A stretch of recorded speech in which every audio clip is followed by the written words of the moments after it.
सितंबर में ये 5 ज़रूरी काम हैं जो आपको ज़रूर से ज़रूर निपटा लेने हैं। क्यों निपटाने हैं और वो कौन से काम हैं मैं आज आपको वीडियो में बताऊंगी।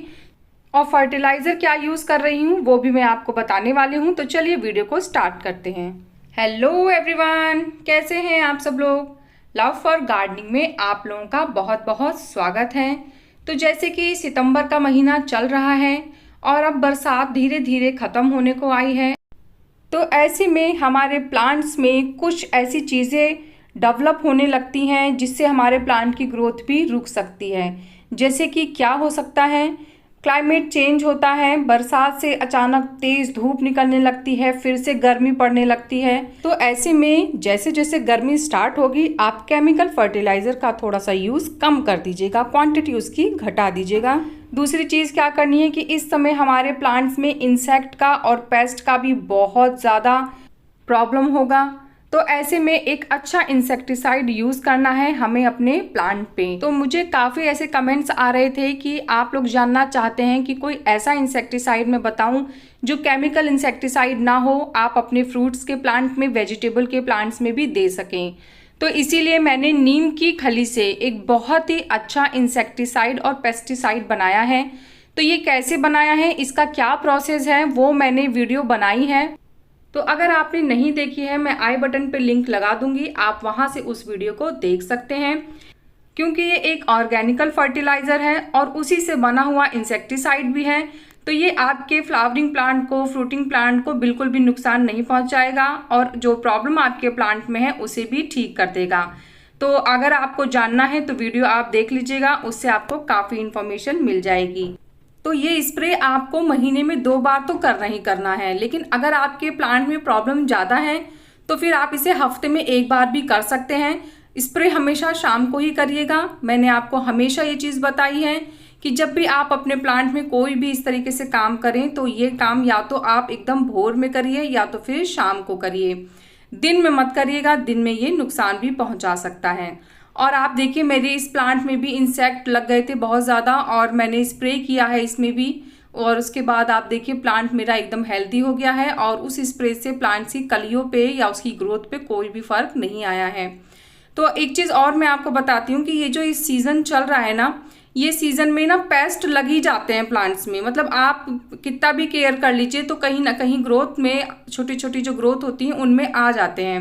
ये देखिए ये तुलसी का प्लांट है और मैं इस पर भी इसी फर्टिलाइज़र का स्प्रे कर रही हूँ। तो आप समझ सकते हैं कि ये सेफ़ है, क्योंकि तुलसी जी हम लोग खाते हैं, अपने चाय वगैरह में भी डालते हैं, तो आप उसको यूज़ कर सकते हैं। या फिर कोई फ्लावरिंग प्लांट है तो आप उस पर भी स्प्रे कर सकते हैं। अब यहाँ पे बात आ जाती है तीसरी चीज़ की।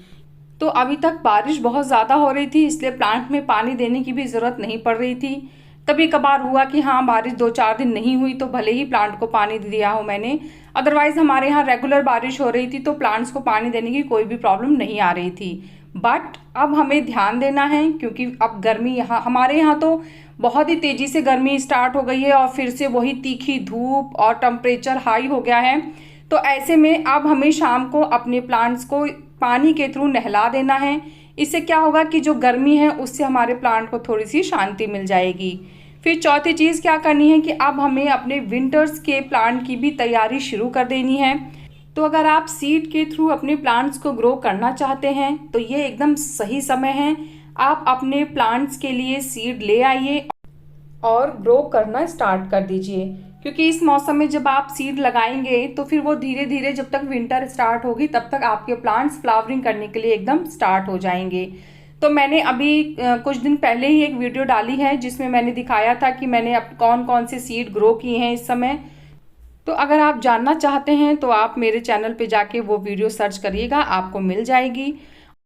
और हाँ, अगर आप भी ये सीड खरीदना चाहते हैं तो अमेज़ॉन गार्डनिंग स्टोर लिंक मैं आपको प्रोवाइड करा दूंगी अपने डिस्क्रिप्शन बॉक्स में। आप वहाँ पे जाके इस सीड को खरीद सकते हैं, आपको आसानी से ये सीड मिल जाएगा। इसके बाद चौथा काम क्या करना है, तो चौथा काम हमें ये करना है कि इस समय हम अपने प्लांट की सॉफ्ट प्रूनिंग कर सकते हैं, डेड हेडिंग कर सकते हैं, जो प्लांट्स के फ्लावर वगैरह सूख गए हैं उन सबको कट कर सकते हैं। और अभी भी आप चाहें तो कोई भी न्यू प्लांट लगा सकते हैं, उसको रिपोर्ट कर सकते हैं। किसी की कटिंग अगर लगाना चाहें तो आप उसे भी लगा सकते हैं। इस मौसम में आप अपने प्लांट को 2 फर्टिलाइज़र तो ज़रूर दीजिए, जिसमें से सबसे पहला फर्टिलाइज़र है वर्मी कंपोस्ट या फिर गोबर की खाद। तो अगर आप गोबर की खाद ले रहे हैं तो याद रखिएगा कम से कम 1.5 साल पुरानी होनी चाहिए। और अगर आप वर्मी कंपोस्ट डाल रहे हैं तो फिर उसमें इतना सोचने की ज़रूरत नहीं है, क्योंकि वो पहले से ही डिकम्पोज्ड होके ही मिलती है। और क्योंकि क्या होता है ना कि गोबर की खाद अगर आप फुल्ली डिकम्पोज्ड नहीं देंगे तो क्या होगा, फिर वो आपके प्लांट्स को बर्न भी कर सकता है। इसलिए मैंने ये बात बोली है आपको। और मैं अब आपको थोड़ा सा अपनी कटिंग की अपडेट दिखा देती हूँ। ये मेरा जेड प्लांट का है, जिसकी मैंने कटिंग अभी कुछ दिन पहले ही लगाई थी, और ये वीडियो भी मैंने आप लोगों के साथ शेयर किया था। ये मेरा स्नेक प्लांट है और इसकी भी लीव मैंने कट करके लगाई थी, और अब आप देखिए इसमें से 2 छोटी छोटी सी स्नेक प्लांट की ग्रोथ निकलनी स्टार्ट हो गई है। तो अगर आप चाहें तो इस तरीके से ग्रोथ भी कर सकते हैं, या फिर अगर जैसे कोई प्लांट है जिसके बेबी प्लांट्स को आपको अलग करना है, मल्टीप्लाई करते रहते हैं ना प्लांट्स, तो आप उनको भी इस मौसम में कर सकते हैं। ये बहुत ही अभी सही मौसम चल रहा है। तो ये देखिए मेरे प्लांट्स ने 2 बेबी प्लांट दिए थे, तो अब ये भी है कि इसको भी आप चाहें तो सेपरेट कर सकते हैं। और रोज़ का जो प्लांट होता है उस पे आपको इस मौसम में ध्यान देना है, क्योंकि अब सितंबर के बाद अक्टूबर नवंबर में प्लांट्स की ग्रोथ काफ़ी अच्छी होनी स्टार्ट हो जाएगी। तो अभी फ़िलहाल रोज़ के प्लांट को कोई केमिकल फर्टिलाइज़र नहीं देना है। इसके बाद और दूसरा कौन सा फर्टिलाइज़र देना है, मैं चलिए आपको उसके बारे में भी बता देती हूँ।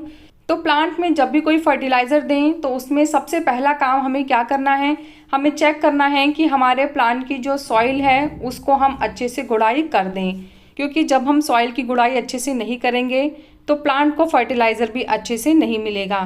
तो इसीलिए कोई भी फर्टिलाइज़र देने से पहले प्लांट के सॉइल की अच्छे से गुड़ाई कर लीजिए, और उसके बाद फिर जब मिट्टी थोड़ी सी ड्राई हो जाए तभी आप फर्टिलाइज़र दीजिए। अगर आपकी मिट्टी पहले से ही ड्राई है तो फिर आप उस लिक्विड फर्टिलाइज़र को दे सकते हैं। लेकिन अगर आपकी मिट्टी ड्राई नहीं है, सूखी हुई नहीं है, वो गीली है, उसमें मॉइस्चर है, तो फिर या तो आप वेट करिए उसके ड्राई होने का, और नहीं तो फिर 4-5 घंटे पहले उसको अच्छे से गुड़ाई कर दीजिए, और उसके बाद फिर वो एयर के कांटेक्ट में आके सूख जाएगी। तो ये जो फर्टिलाइज़र मैं दे रही हूँ ये सीवीड का लिक्विड फर्टिलाइज़र है, और ये मैं महीने में 1 बार अपने प्लांट को रेगुलर देती हूँ। आप लोग अगर मेरे वीडियोस को देखते होंगे तो आपको पता होगा कि ये फर्टिलाइज़र मैं कितना ज़्यादा इस्तेमाल करती हूँ। तो इसे कैसे बनाते हैं इससे रिलेटेड वीडियो भी मैं बना चुकी हूँ, तो मैं आई बटन पे लिंक लगा दूंगी, नहीं तो आप मेरे चैनल पे भी जाके देख सकते हैं। बेस्ट फर्टिलाइज़र होता है प्लांट्स की ग्रोथ के लिए। इसको एक तरीके से टॉनिक कहा जाता है। ये बहुत ही बढ़िया और बहुत ही हेल्दी होता है, ऑर्गेनिक फर्टिलाइज़र है, तो आप बिना डरे बिना झिझक के दे सकते हैं। तो कैसा लगा मेरा आज का ये वीडियो मुझे ज़रूर बताइएगा। अगर आपको वीडियो पसंद आया है तो वीडियो को लाइक करिएगा, चैनल को सब्सक्राइब करिएगा। मिलते हैं फिर नेक्स्ट वीडियो में, तब तक के लिए बाय, टेक केयर।